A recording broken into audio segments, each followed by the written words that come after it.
Welcome to Wings and Safety, where we are going to be talking about everything aviation, from the cockpits to the control towers and everything in between. Every week, we bring you interviews, expert analysis, reports that will take all of us to an operating international standard. As we promote safety, innovations, and global aviation standards, we shall be featuring airlines, regulatory agencies, air travelers like me and you. Nowhere to hide. This aviation industry is for all of us. We are all stakeholders and we have a lot to contribute. Wings and Safety, for the safety of me and you as we travel in the skies. Our guest today is architect Kayode Anibaba, a seasoned administrator, technocrat, and public servant with decades of experience in governance and urban development. He served as the Commissioner for Environment in both Lagos and Ogun State, where he played roles in environmental management, urban planning, and public infrastructure. Architect Anibaba concluded his public service career as the Managing Director of Gateway City, Ogun State, overseeing strategic development initiatives aimed at sustainable growth.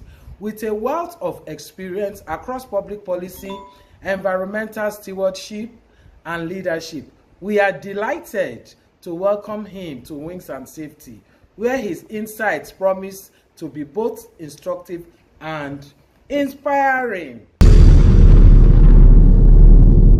Anibaba Kayode is my name. I'm an architect and an environmentalist, and that's what I've been doing in the last 45, 47 years. But primarily, I graduated as an architect in 1979, went on for masters, and then I've been in this trade, nothing more. Then into public service in both Lagos and Ogun States, way back in 1999, all through 2011.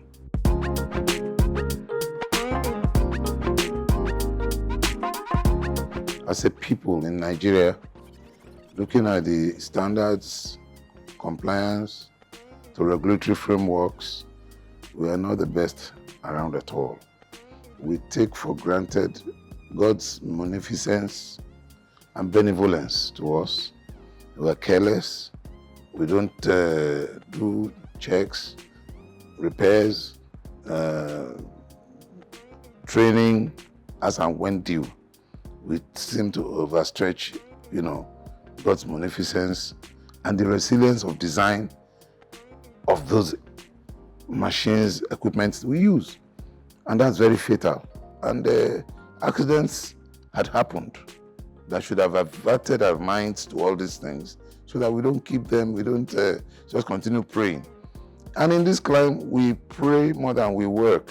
No, we adhere to standards, to hints, to instructions, to caveats. We continue praying. God forbid. God Almighty had given some people the brains to invent this equipment. And once they tell you, when this thing gets to this stage, do something about it, we hardly comply. We believe because those things are so resilient, we forget ourselves, we forgo all sensibilities, we forgo all adherence to standards and instructions and dictates of those manufacturers. And what we have has been disaster upon disaster upon disaster. So we don't, for instance, let me give you an example. There are 5 international airports in this country. Let me take the one of Lagos and Abuja. All the adjoining villages that were taken over by the authorities by the time they wanted to establish those airports are methodically and gradually being re-encroached upon by those landowners again now. Lagos is a very good example. All the runways, the approaches and all the rest, the adjoining lands around them are gradually being, encroached upon. So what manner of people are we? Ajawa Estate is one of those areas because it is inimical to the noise level that a normal air or normal airs should accommodate. But people keep on doing those things, they will serve notices from the fiscal planning.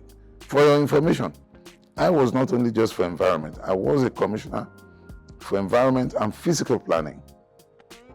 So the approval of buildings and all of those things, they will fly coordinates, take the surveys as if it were outside that zone. Meanwhile, situated inside it. So who are we fooling? And who's fooling who? So this is we are just not a set of compliant people at all in this climate. It's very sad.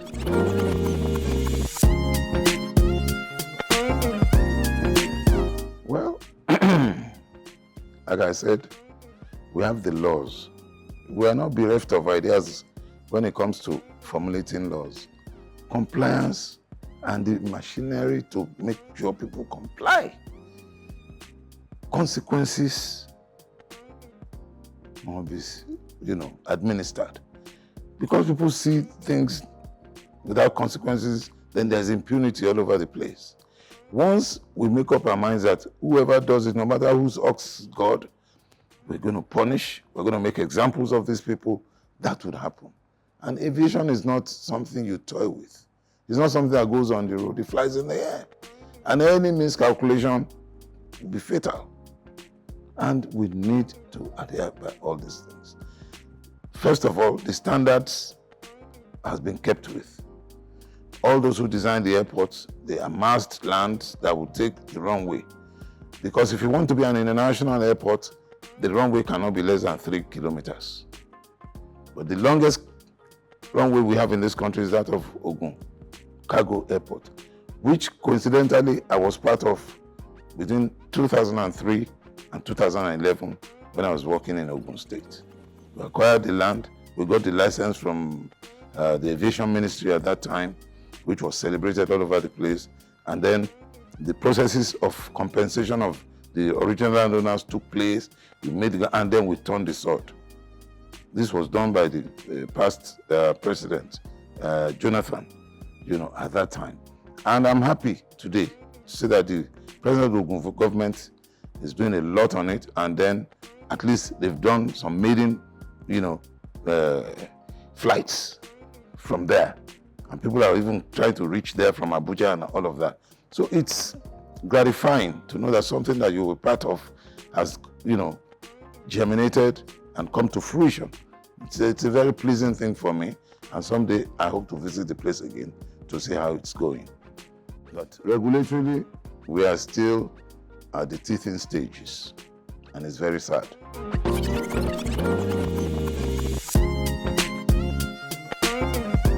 First of all, we must stop this attitude of misdemeanor and then looking for people who would swing judgment in our favor. Imam Madu, as Igbos will say, man no man. That would lead us to nowhere. Once government is strict, you have done this wrong, this is the punishment. Even if you enforce with jail terms, not just fines, they will always gather money. We are very good at raising funds to rescue people, but not when they are now dead. So we should make sure that heavy fines, then make examples of some people. Give them no option of fines. And let's see what happens, no matter how highly placed. Non-compliance is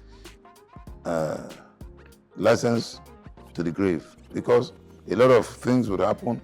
And if you make examples of people, they will know that if this man could go to jail without fine, he's a multi-billionaire, he could find the fines.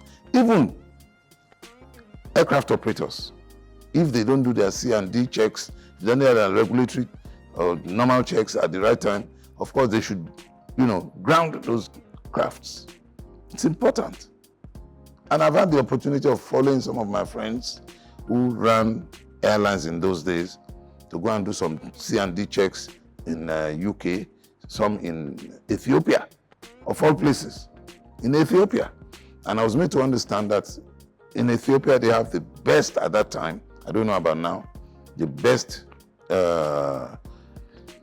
maintenance compliance. And their certificates are, respected worldwide.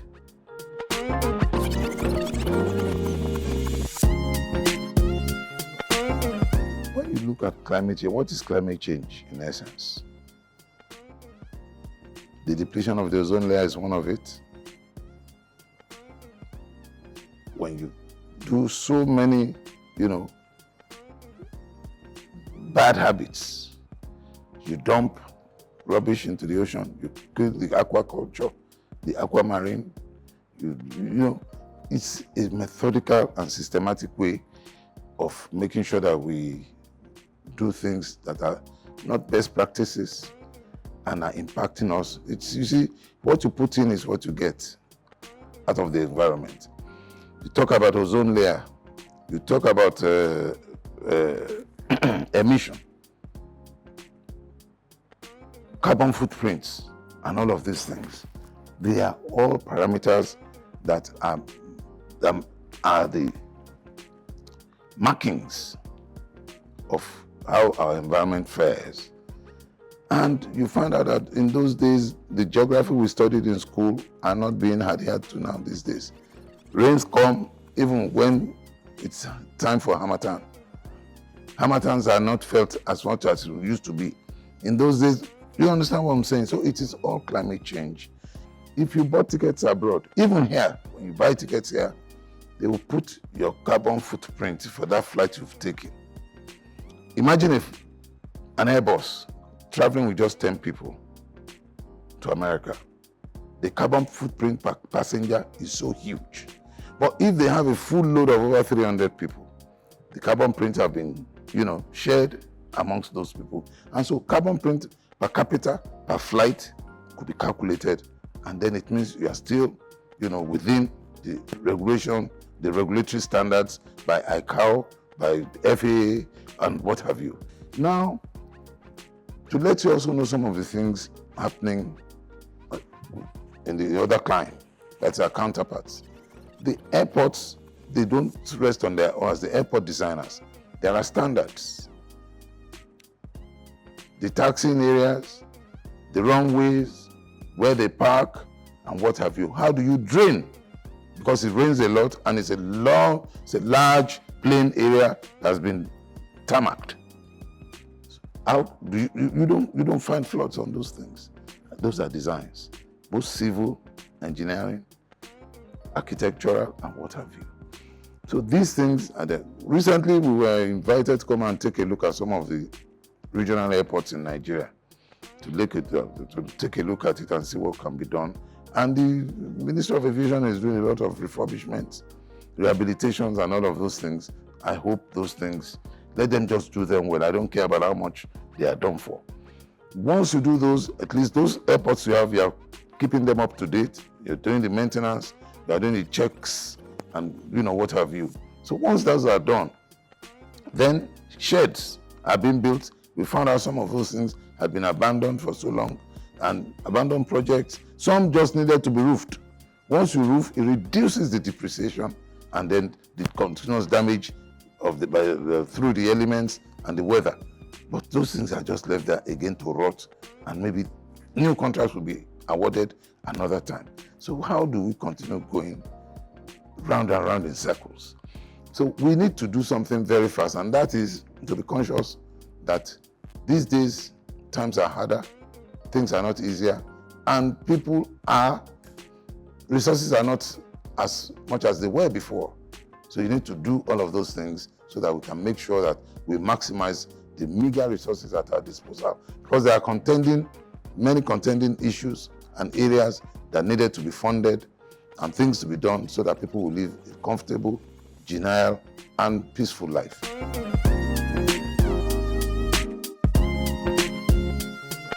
First of all, I need to let you know that all those critical design standards, critical infrastructural standards that are needed are usually guided by FAA circulars, Federal Aviation Authority, some of them through ICAO, International Civil Aviation Organizations, so that those things would be systematically, methodically, and periodically, issued. And those circulars, this thing we've been using for so much, for when you have the wingspans, some of the screws there, by now, they should not fly more than 3,000 hours. They should be replaced and cross-checked. That's why if you watched air crashes, investigative air crash documentaries, you see the details with which they would take every part of that aircraft apart to find out, just investigate and get. And that is the secret of the advancement on that innovation called aircraft. But over here, go around the streets, look at some vehicles, as Yorubas will say, that is, those things, the engines are not even the ones that came with the vehicles. Some of the body, you know what I mean. We are innovative, we are creative. But again, what I'm saying is, let us also learn that zeal with which we create other things. Let's use that to abide by getting ourselves equipped with maintenance culture. Once you can manage things properly, we are fine. Back to issue of environmental, we've talked about climate change. That brings to mind my experience in 1999 when I first became Commissioner for the Environment and Physical Planning in Lagos. Lagos was under the siege and deluge of refuse, solid waste, being dumped indiscriminately in drainages, in canals, in wastelands, or even on the roads, at the road medians. To tackle that, we went into the issue of bagging. The whole of Ireland, from Alade Market, they started putting the bags at the middle of the road for us to come and pack. We kept packing. They were not paying for it. Then later, we went into PSP, private sector participation. The trucks will be going along, you subscribe and you pay, just like they did in England and abroad in foreign countries. But coming to the airports, runoff water is the problem when it rains. And thank God we haven't had any fatality here. They maintain the runways very well. And then where the hangars or where they park and where they park, you hardly find puddles of water. So it means the drainage is good. Under that tarmac where they parked, they have deep drains. Water finds its way. Meanwhile, you have also underground tanks for aviation fuel. You understand what I'm saying? So there are a lot of infrastructural facilities under the ground that are not even seen today. But they are responsible. They are also, tied to the efficiency and easy supply of what the aircraft need to operate. So those are things that are regularly regulated periodically by FAA and ICAO. They will issue circulars, and those circulars will go to the highest ranking in government all over the world, so that this and this, because, for instance, none of those aircrafts are manufactured here. So manufacturers too will step up their game, make sure they do what they need to do, improve the thing, and ask all of their aircraft, because they track all their aircrafts in countries where they're operating, where they're leased to, wet or dry lease. They would make sure that they got all these circulars, and then they change those things inside there in compliance with this. They would have tested them so that they are trusted after being tested, so that they can now issue that out. And then that's why you see have aircraft 15, 20, 30 years still flying. They're not made to fly just for a few years and then be grounded. So for environmental issues, our airports, thank God, not many of them. Akure, the tarmac needs to be overlaid. A bit bumpy. I've flown to almost all the airports in this country. Akure needs to be re-overlaid so that it's tidier, smooth. When you land, it will not spoil your landing gears and stuff like that. It needs to be resurfaced. Aside from that, I haven't seen anyone flooded. And I haven't seen the ambience or surroundings of airports, aside from solid waste, which they are collecting and then taking off. We don't see that once you leave the terminal building.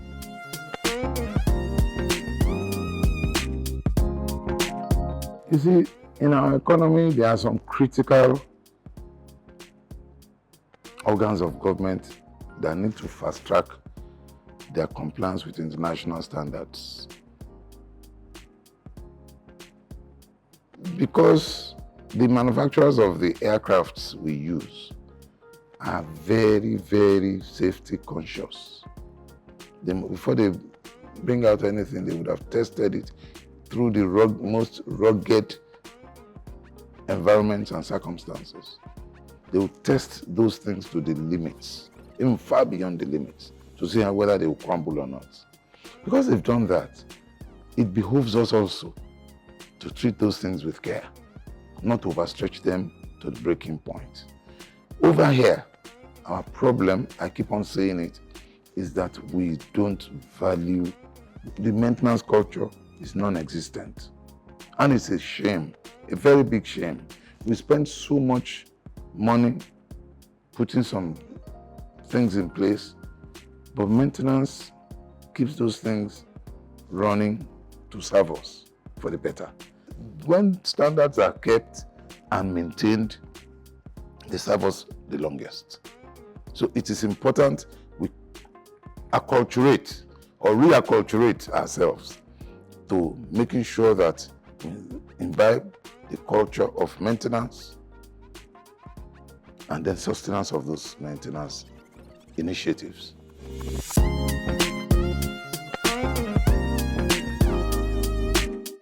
Abuja Airport, before you reach town, is almost a 30-minute drive.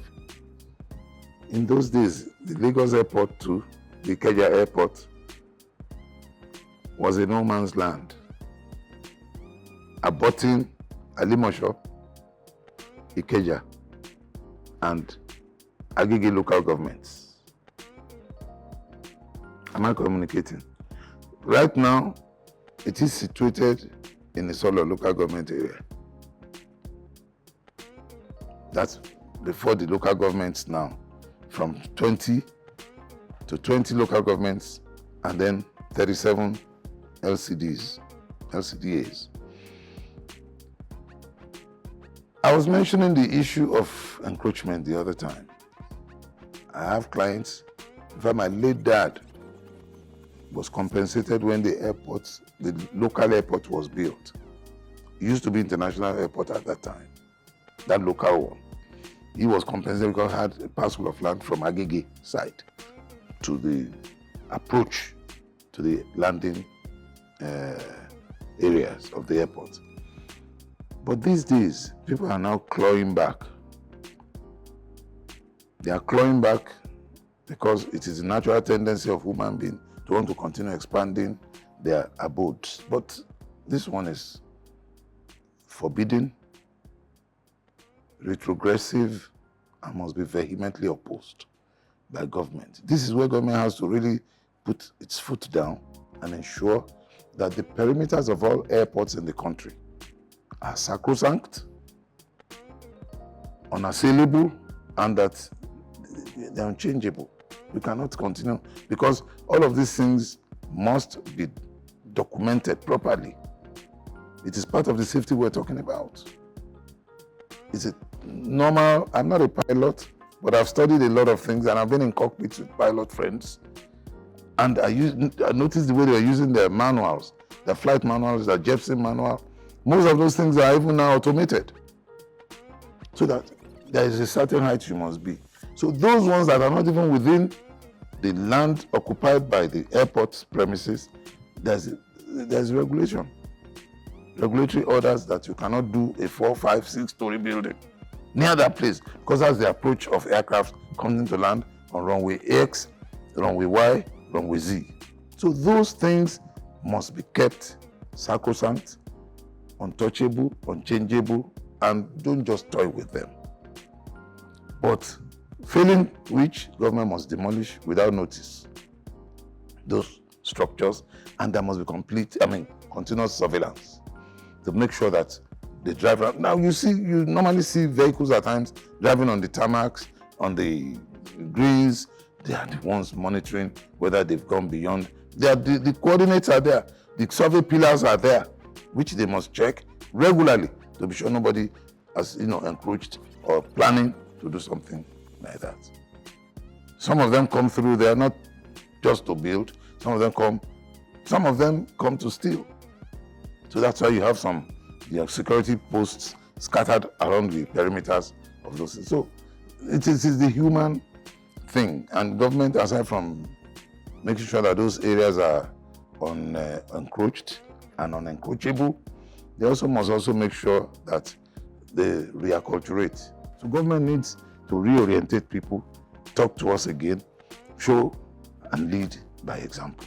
Once you do that, then you can now wield the big stick, punish whoever errs or steps out of line.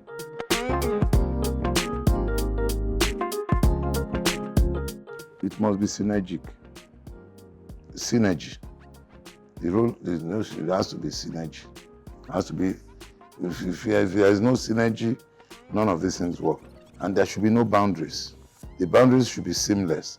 You cannot say because you work for federal, and then if something constitutionally is a state matter, whether it's the exclusive list or in the other lists of the Constitution, everybody knows its bounds. And you make sure if they are recurrent, make sure that you don't go beyond your bounds, but do interrelationship. You build that synergy between all agencies. Planning is a state matter constitutionally. And federal must have presence in every state anyway. So as you have stake in every state, and as you have buildings and infrastructure there, because there are federal roads everywhere, interconnecting from one road to the other. The coastal road is a federal road. Lagos is a state road, and they're parallel to each other. You see what I'm trying to say? So all we need to do is to make sure that for the sake of development, you put all animosities aside. All acquisition tendencies, this is our own, that's because of authority to kind of lord yourself over the other agency. Like Yoruba say, àparò kan ò ga jù kan lọ, àfi tó bá gorí ebè, we are all equal. That's what it means. That is, bring yourself down to table of brotherhood or sisterhood. Make sure you equitably deal with issues that are contentious so that it's a win-win for everybody. That's just it. So that synergy has to be there, and that is the only thing that is the panacea to having a congenial, peaceful, and beautiful environment for all.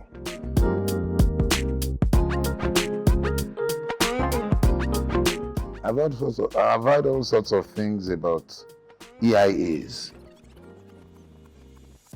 There are TIAs too, transport impact or transportation impact analysis. There's also physical planning, technical reports all over the place now. So many appellations, so many cognomens too, or dissent towards them. People have also alleged that it was just a ploy by planners to find jobs for themselves. I differ. People have also alleged that all those environmental impact assessments are just mere paperwork. People don't comply with them. And I don't blame them for saying so, because when you do those things and you approve, and the guy goes to site and does something else, what of the compliance issue? It's an issue. You see, the same thing I've been saying. As a people, we are just non-compliant. And because there are no consequences for all these misdemeanors, if there were, people would have straightened up. Nigerians, and I believe we need the iron hand. Very stringent, strict laws, then let consequences and examples made of people who defy those rules and regulations. Once you do that, people will fall in line. The Rome was not built in a day. We became a nation how? When?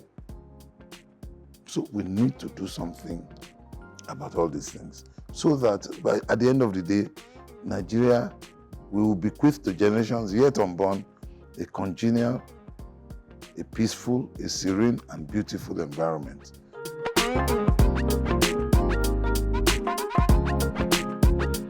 I think our reader systems need to be up to world standards. They need to be.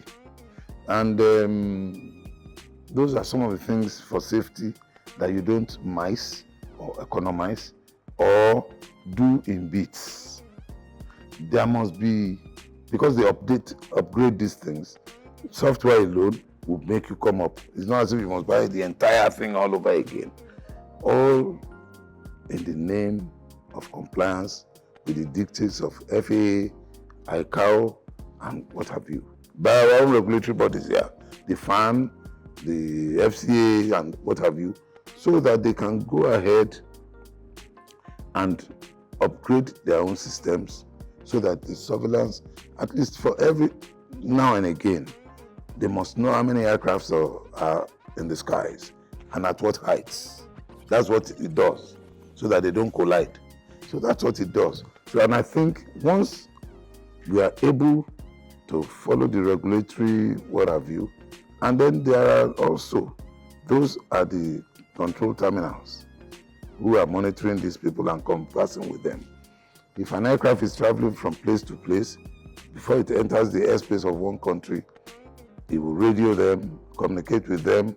They will tell him at what height he must come to, or maintain the normal one with which he was traveling before, and then the speed.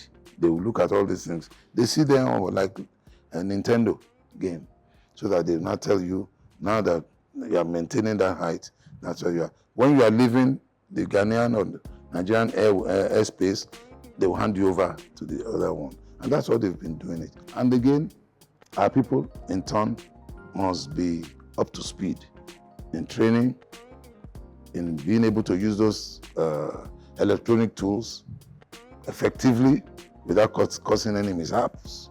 That must also happen. And then we must also take it a step higher. A step by higher by making sure that we have a whole lot of our staff go on regular trainings. If you don't want them to go, bring facilitators in to teach them. And Nigerians are brilliant people. And then I would say, because I've not been hearing much of the aviation school in Zaria, I think they should upgrade it to world class, just like people go to Embry-Riddle in Florida, they go to flying schools abroad. Let us make sure that these hours for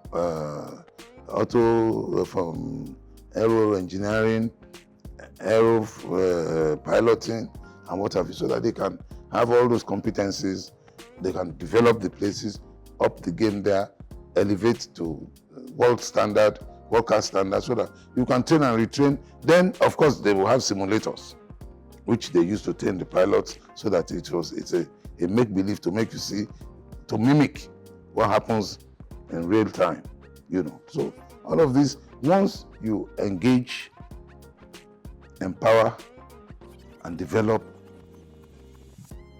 your infrastructure, training becomes so EEDT, everything will be fine.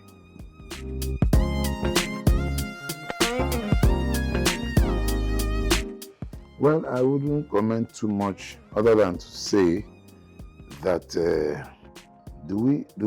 are we safety conscious at all? When last was the fire drill conducted at that airport? All the firefighting equipment there, are they still active? What are the remote and immediate causes of that fire? And it's going to take them, if ever at all it happens, it's going to take them God knows how many years to give us a report. A report should come out so that they must detect what was the source and the cause. The causal matters are those things that they need to do so that they will avert and prevent future reoccurrence of such. And if care is not taken, it might take ages to refurbish the damage. It might take, so we're just very, very laid back. We don't treat things with dispatch. An airport is an airport, whether local, regional, international, or what have you. Those facilities need not be left fallow. So it's in their interest to put their investigators there quickly, those forensic people, to take samples of things they needed to test to reach a conclusive decision about the remote and immediate causes. Once that is done, refurbish. Get an all clear to refurbish, and then anybody who goes there in the next 2-3 weeks will not even know there was a fire occurrence there. It's important. We need some things are supposed to be done, sharp.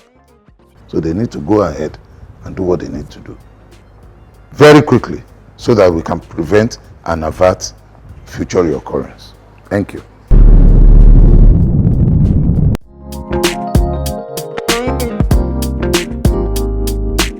My name is Oluwatoyin Shotayo. I'm an international traveler who flies several times a year. Frequent travel has increased my appreciation for culture, diversity, efficiency, and quality service. The flexibility of travel, demands and patience, and the confidence when dealing with uncertainty.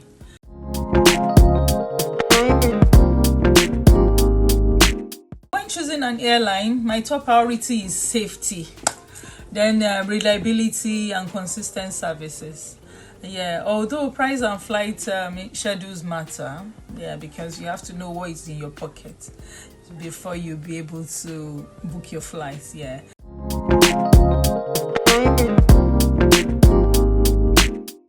From check-in to arrival, I value efficiency, I value cleanliness, I value cautious service. However, I experienced several service issues. This includes unfriendly cabin crew members, non-functioning entertainment screens, and maintenance of their toilets, unpleasant cabin conditions. And we are buying tickets. The tickets are so expensive. So despite all these tickets expenses that we spend, such issues reduce passengers' comfort and confidence. It shows lack of attention to customer services.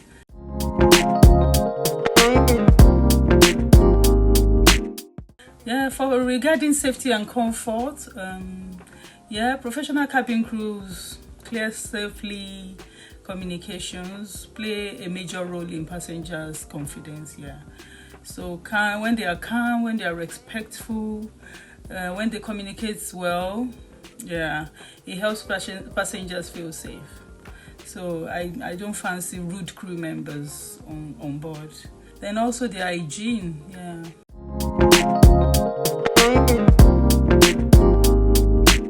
Based on my experience, they can improve their passenger satisfaction, enhancing customer service training. So ensuring maintaining and of in-flight entertainment, because these airlines, they normally say we should download our movies before coming in so we can play it on board. Why should we do that? We are paying a lot to our nose, so they need to get in the entertainment and everything. So they need to prioritize their the cleanliness as well, the restrooms, and sometimes the restrooms they smell, which is very, very uncomfortable for us sometimes when you sit on. Then improving quality and consistency of the food. The food we eat, sometimes you just get sour food, which I'm not happy about. So we expect value, we expect dignity, we expect professionalism from them. And as a serial entrepreneur, I firmly believe that long-term success comes from empathy, consistency, and excellence in the service and delivery for everyone. Thank you.